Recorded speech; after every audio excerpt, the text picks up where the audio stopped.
Good afternoon, everyone. We're joined by manager Bud Black. Pregame here from Coors Field. Noah, go ahead. Hey, buddy. How are you? Well, thank you. So first off, I wanted to ask you about Elias Diaz. I know you had said, especially towards the beginning of the season when he was struggling, about how you thought he would pick up with the bat. And obviously he has here in the last few weeks, but especially here in the last few days, he's had, I believe, a 4-game hitting streak now. What have you seen with him at the plate and his improvements? Well, I think overall, from early in the season till now, I think we've seen improvement in pitch selection, controlling the strike zone a little better, not chasing as much. The effort level to the swing is, I think, right where we need it to be. He's not swinging too hard. He's not taking too big of a swing, which I think he did early in the year. Trying to, get his hits by trying to hit the ball harder. He's more calm. I think there's a comfort level in the box, some confidence. That came with getting hits and hitting homers and being productive. And I think that's what we've seen the last couple of months, and I think that's carried over recently as well. Secondly, with Lucas Gilbreath, after he got off to a bit of a rocky start to his MLB career, in his last 10 appearances, I believe he's got an ERA of 1.64. So what are some of the things you've seen with him recently? I think better command of the slider. I think that's something that we focused on. I think over the last couple of months, the ability to throw that for a called strike and also expand the zone, both to lefties and to righties. I think the feel for his breaking ball much improved. I think the quality of it, as far as the shape, the spin, the control, much better. And I think with the fastball, I think the velocity has ticked up just a little bit, not a lot. With that, he's been able to beat some hitters with velocity.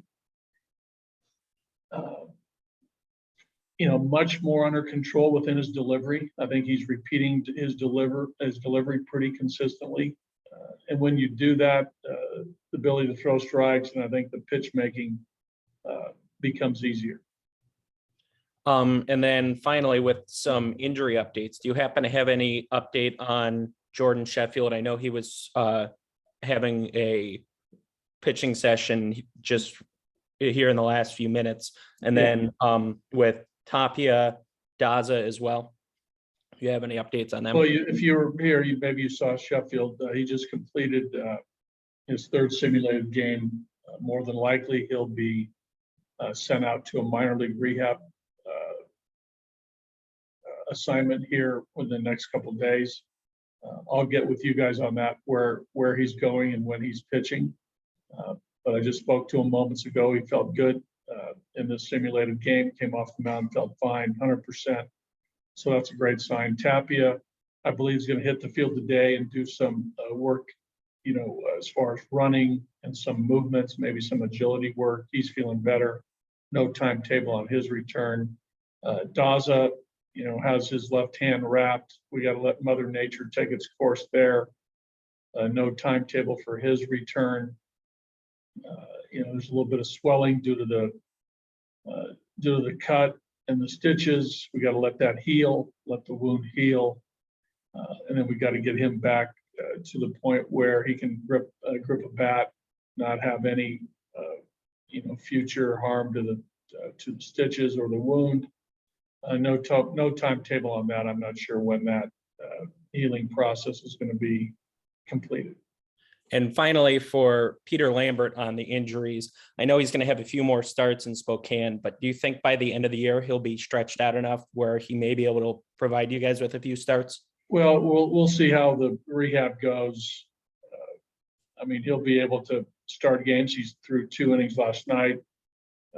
I don't know whether stretched out is important or not for Peter.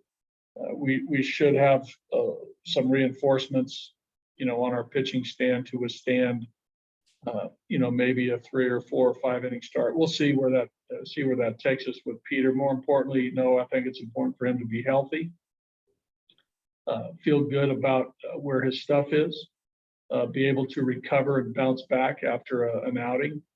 I think he's fine after this last one in Spokane. He's going to go through probably at least a handful of minor league outings, just like you would in spring training, just to build up his strength, feel confident. I think the most important thing is when the season's over, Peter can feel like he's going into this offseason as a normal pitcher, healthy. He's not rehabbing anymore. He's a healthy pitcher waiting for the 2022 season. Thank you very much.